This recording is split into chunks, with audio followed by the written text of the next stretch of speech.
अस्सलाम वालेकुम, welcome back to my channel. Hopefully सब ठीक होंगे। अल्हम्दुलिल्लाह मैं भी बिल्कुल ठीक। सुबह जब नाश्ता किया ना, तो नाश्ता करके किचन के बर्तन साफ़ किए और साथ ही फिर मैंने क्या किया कि ना, साथ ही गुलशन आई हुई थी और मैंने साथ ही कढ़ी का सामान मंगवा के रखा हुआ था और मैंने सोचा कि मैं जल्दी से बना लूँ। क्योंकि बनता तो ये खैर टाइम तो बहुत ज़्यादा नहीं लगता, लेकिन यह है कि गैस का आजकल काफ़ी इशू है और जब बच्चों ने स्कूल से आना होता है फिर बड़ी टेंशन होती है और उनको होता है कि बस जी एटलीस्ट जो है ना हमारे आने तक जो है खाना शाना रेडी होकर डाइनिंग पे लगा हुआ हो। तो यहाँ पर मैं बना रही हूँ और इसी तरह से मैं बनाती हूँ, इसी तरीके के साथ जल्दी बन जाती है, फटाफट से बन जाती है। इतनी मज़े के लिए बनी थी, खट्टी खट्टी सी।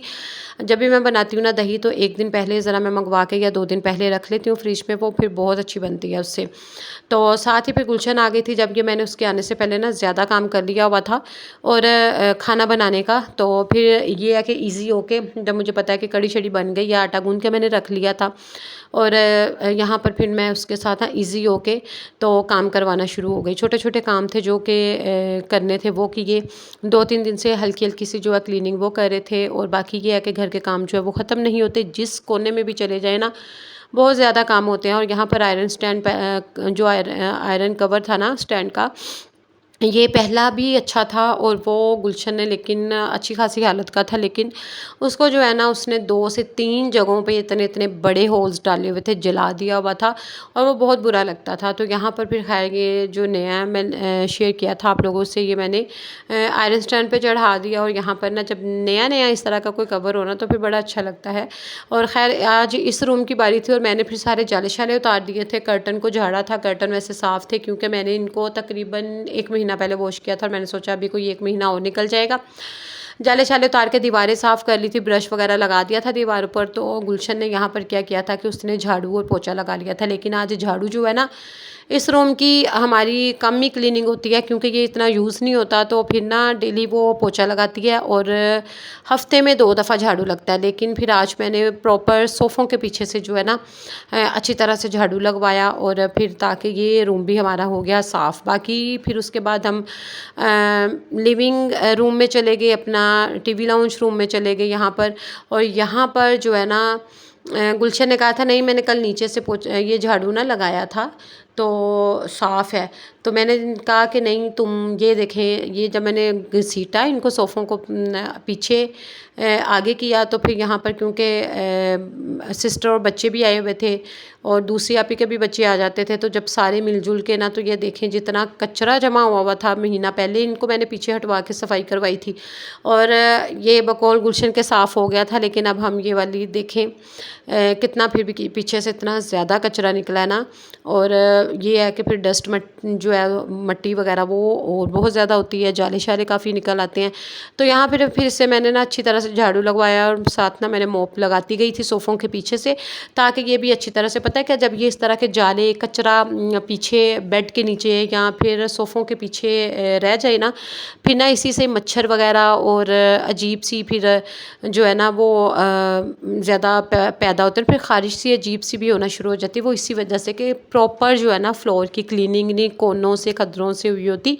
तो इसलिए महीने में एक दफ़ा जो है ना, वही बात है कि डिसाइड कर लें बस कि भाई मैंने आज इस रूम की इस तरह से डीप क्लीनिंग करनी है, सारा फर्नीचर पीछे करवा के। और आज इस तरह से अब हमारी वो वाला रूम जो मैंने आगे दिखाया आपको उसकी, और आज हमारा टीवी लाउंज की क्लीनिंग की बारी थी। तो खैर इस तरह से जब सारे सोफ़ों को पीछे से हटा के उसने झाड़ू लगा लिया, मैंने पीछे मोप कर लिया।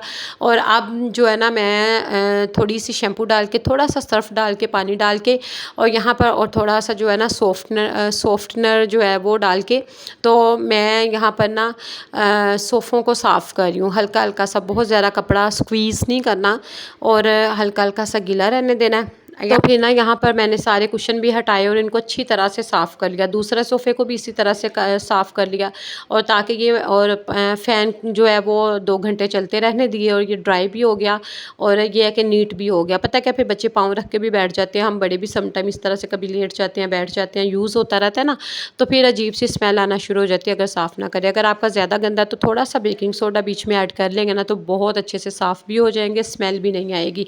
उसके अलावा जो मैंने रूम फ्रेशनर बना के रखा हुआ है सोफ़ों के लिए, ख़ास तौर पे कर्टन के लिए, जो थोड़ा सा उसमें पानी स्प्रे बोतल में डाल के, और साथ ही मैंने जो फैब्रिक कंडीशनर है ना उसको स्प्रे कर दिया, तो बड़ी अच्छी सी भीनी भीनी सी खुशबू आना शुरू हो गई। और यहाँ पर जो है ना ये वाले आर्टिफिशियल जो फ्लावर्स वगैरह है, और इनको मैंने अच्छी तरह से वॉश कर लिया था, वही सर्फ और शैम्पू से 5-10 मिनट डिप किया हल्का हल्का इनको मसला, तो ये साथ ही साफ़ हो गए। वरना ये भी बड़ी पता क्या मट्टी जम जाती है ना जब झाड़ू लगता है, तो फिर इनकी भी कोई 1 महीने 2 महीने में इनकी क्लीनिंग ज़रूरी हो जाती है।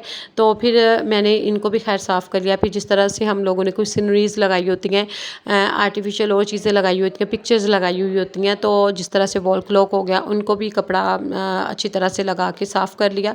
वो चीज़ें भी साफ़ हो गई किचन के ऑलमोस्ट, वो तो होती रहती है साथ साथ, लेकिन इसकी भी जो है ना थोड़ी बहुत सी क्लीनिंग कर ली और चेंजिंग वेंजिंग कर ली। जो एक्स्ट्रा चीज़ें थी उनको निकाला, और साथ ही साथ निकालते भी रहना चाहिए, वो हमारे लिए सही होता है कि क्लटर फ्री करते रहें ना चीज़ें, या किसी को डोनेट कर दें, जैसे कि मेरे तो काम वाली आती है उसी को मैं दे देती हूँ, तो फिर ईजी हो जाता, चाहे वो कोई भी चीज़ हो। तो खैर यहाँ पर ना पता क्या, जब हम क्लटर फ्री करते रहे ना चीज़ें, तो यकीन कर जो हमने चीज़ नहीं यूज़ करनी ना, वो सालों साल अगर आप अपने चाहे वो कपड़े हों, जूते हों, कबर्ड में रखे हुए हों ना, वो सिर्फ वहीं की हद तक ज़ीनत बने रहते हैं। और अगर बेहतर है कि आप किसी को डोनेट कर दो या किसी को दे दो, तो वो जो है ना वो अगला बंदा यूज़ भी कर लेगा और आपके घर से चीज़ भी निकल जाती है। हम लोग कुछ चीज़ें संभाल के रखते हैं ना कि भाई इनको मैं यूज़ करूँगी, लेकिन वो हकीकत है कि नहीं यूज़ होती हैं, नहीं आती रहती हैं, और वो चीज़ें वहीं की वहीं पड़े रहते हैं। लेकिन कई सालों से कुछ लोग होते हैं संभाल के रखते हैं, लेकिन किसी को देते नहीं हैं। तो खैर यहीं पर ये छोटे छोटे काम हो रहे थे, आज ऑलमोस्ट डन हो गया। बाकी मशीन में कुछ कपड़े डाल के रखे हुए थे, और वो कपड़े भी बन रहे थे। यहाँ पर बाज़ार से लेकर आए थे रसमलाई, और यहाँ पर मैं बना रही थी, और इसको बना के तो फिर ठंडा करने के लिए फ्रीज़र में थोड़ी देर रखूँगी, तो ताकि ये चिल हो जाए, तो फिर खाने का मज़ा आता है। होपफुली आज का व्लॉग, आज की वीडियो अच्छी लगी होगी। दुआओं में याद रखिएगा। टेक केयर, अल्लाह हाफिज़, बाय बाय।